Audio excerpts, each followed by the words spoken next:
Hello everyone. This is chapter 14 and we learned some nice secrets of the ice cave, like the ice people's story that was written in a wall, only revealed in sunlight.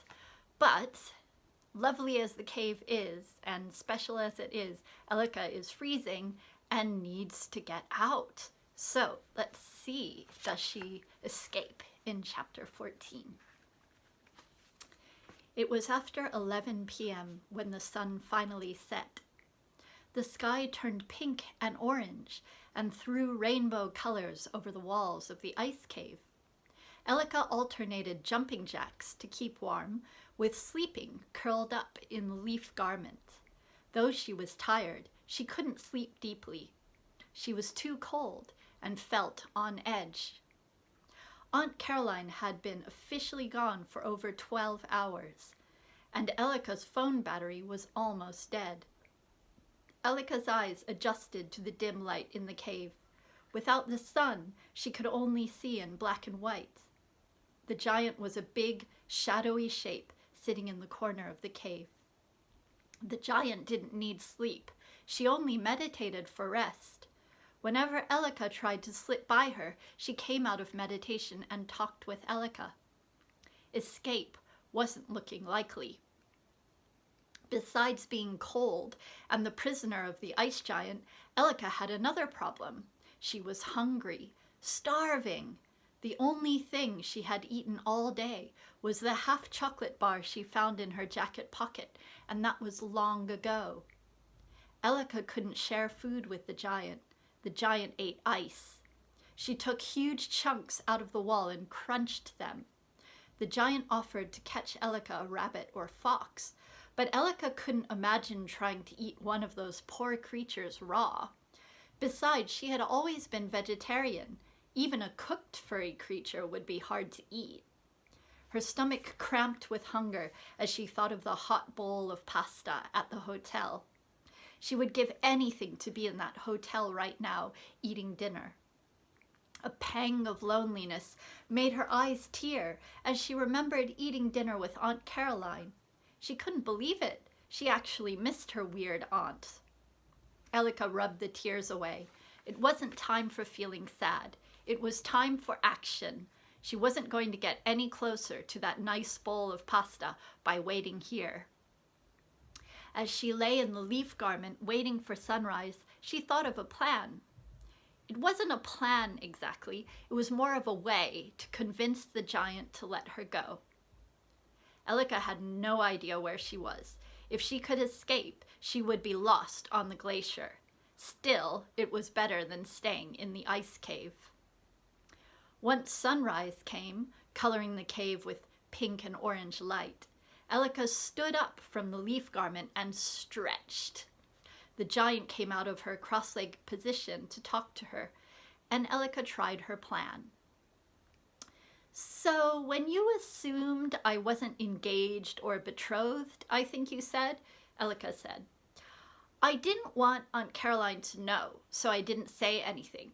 I am secretly married to Henry." "Henry?" "He's French." "Je parle français," the ice giant said. "I speak French." "Je parle aucune parole," Elika said. "I speak some words." "Je parle toute la langue," the ice giant said, looking proud. "You speak all languages?" Elika said, almost forgetting her plan in amazement. "All of them in the world?" "No, just the ones that have come to this land, which you call Iceland," the giant said. "French, English, Danish, Swedish, German, of course the language of the ice people, and Icelandic too. You speak Icelandic?" "No, but my mom does," Elika said. "She's from here." Elika went back to her plan. "Anyway, I miss Henry very much," she said. "I would like to bring him here." The ice giant thought for a while. "I am sorry. I know what it's like to lose a husband. How long have you been together?"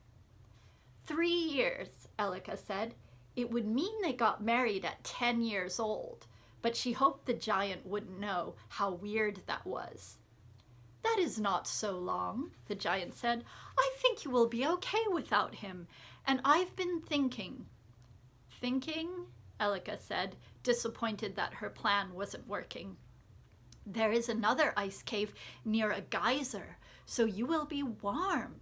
You can soak in a natural hot spring there. You won't have to keep jumping up and down." It actually sounded tempting. She would love to soak in a natural hot spring right now. "But Aunt Caroline is coming back," Elika said. "She won't be able to find us if we move from here." Maybe Aunt Caroline was taking so long because she had gotten lost. Elika could only hope she was coming back for her. She had promised, after all. "An even better reason to go," the ice giant said. "I don't like her." We will go now," the ice giant said. Elika sadly got to her feet. Her plan had gone all wrong. Now they were leaving the cave, and even if Aunt Caroline came back, she wouldn't find Elika. The ice giant took the leaf garment off the floor and pulled it over her enormous body. Once it was on, Elika could see it was a big cloak with a hood. Suddenly, the giant turned sharply to Elika. Her eyes looked fierce. "Humans don't marry at 10, the ice giant said in a grating voice. "Why are you tricking me?" "Oh, I'm sorry," Elika said. "You're right. It isn't nice to trick people or giants.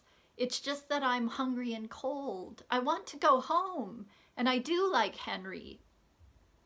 "The one who joked about ice skates?" the giant said. Elika nodded yes. "And you like him so much you are learning French?" Elika nodded again. "I don't like this Henry," the ice giant said.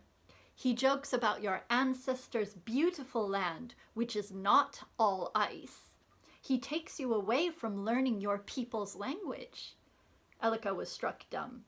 "You will have a better life with me," the ice giant said. "I will teach you Icelandic." The ice giant suddenly sounded like her mom. Elika had the weird feeling her mom would agree with her. Except, of course, Mom wouldn't agree about living in an ice cave. Elika had to come up with a better plan so she could escape and find Aunt Caroline again. But her mind went blank. The ice giant stared expectantly at her. She had run out of time. Okay. I will see you in the next video for chapter 15. Thank you for listening, and have a wonderful rest of the day or evening or whenever it is. Bye!